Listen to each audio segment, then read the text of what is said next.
సమాచారం కోసం 95 న్యూస్ ఇప్పుడు యాప్లో మీ ముందుకు వచ్చింది.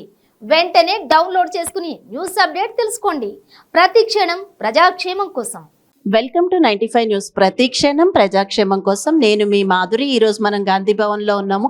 ఈరోజు అయితే పి నర్సారెడ్డి గారు పిసిసి సీనియర్ అధ్యక్షుల మరణ వార్త విని కాంగ్రెస్ నాయకులందరూ కూడా దిగ్భ్రాంతికి లోనయ్యారు. వారందరూ కూడా ఈరోజు గాంధీ భవన్కి ఆ బాడీని తీసుకొచ్చి నివాళులు అర్పించారు. అలా నివాళులు అర్పించిన వారిలో మనతో పాటు పిసిసి సీనియర్ నాయకులు వి హనుమంతరావు గారు ఉన్నారు.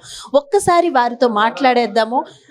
నమస్తే సార్, చెప్పండి. అంటే నర్సారెడ్డి గారు most senior Congress leader. So అలాంటి ఆయన ఈ రోజు మనతో పాటు లేరు. ఎలా అనిపిస్తుంది మీరు ఆయన గురించి మీ మాటల్లో? పి నర్సారెడ్డి గారు ఈజ్ సీనియర్ మోస్ట్ లీడర్. ఉమ్మడి రాష్ట్రానికి కాంగ్రెస్ అధ్యక్షుడిగా పనిచేశాడు.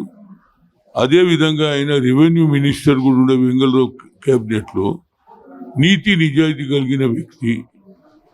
ఆయన రెవెన్యూ మినిస్టర్ ఉన్నప్పుడు ఎన్నో భూములు, లెక్కలేని భూములు ఉండే, కానీ ఆయన ఎక్కడ కూడా ఒక తప్పు చేయలే. అదే కాకుండా ఆయన సొంత ఆదిలాబాద్ జిల్లాలో ఆయన సొంత భూమి 51 ఎకరాలు ప్రజలకు ఇండ్లు కట్టుకోవడానికి అవకాశం ఇచ్చిన వ్యక్తి. ఇదే ఆలోచనతోటి ఉండాలి.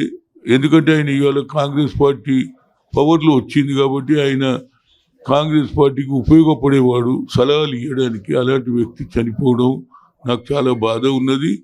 ఇది సూటి మనిషి, ఎక్కడ కూడా ఒక అవినీతి అనేది ఎక్కడ కనిపించలే.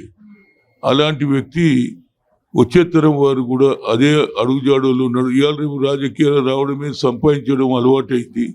కానీ అలాంటి నాయకులను కూడా గుర్తుపెట్టుకుంటే వచ్చే తరం వారు ఉపయోగపడతారని వారి సంతాపకు నా ప్రగాఢ, ఆయన చనిపోయిన దానికి నా ప్రగాఢ సంతాపం తెలియజేస్తూ వారి కుటుంబ సభ్యులు భగవంతుడు ఆయుధారోగ్యాలు ఇవ్వాలని, అలాంటి నాయకులను మనం అప్పుడప్పుడు నెమరేసుకుంటే ఫ్యూచర్లో మన భవిష్యత్తు కూడా, ప్రజల భవిష్యత్తు, ఇందిరాగాంధీ ఆలోచనను ఇంప్లిమెంట్ చేసిన వ్యక్తి నర్సారెడ్డి గారు అనేది నా ఉద్దేశం.